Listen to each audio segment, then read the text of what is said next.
Group ই এর কাছে সরাসরি প্রশ্ন। আমরা জানি নদী বা সমুদ্রে এক ধরনের জল প্রবাহিত হয়, সেটা পরিষ্কার হয় না, ঘোলা হয়। তোমাদের কাছে প্রশ্ন হচ্ছে,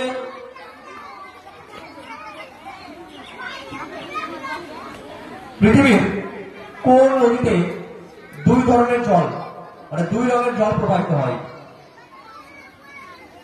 সমুদ্র। কোন নদীতে দুই রঙের জল প্রবাহিত হয়?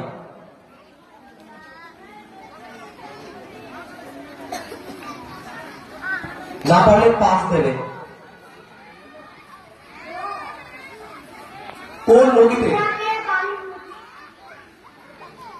কি করে বললো? এটা পরিষ্কার করে বলো। ইরাকের বালির নদী। ভুল উত্তর। নীলনদ।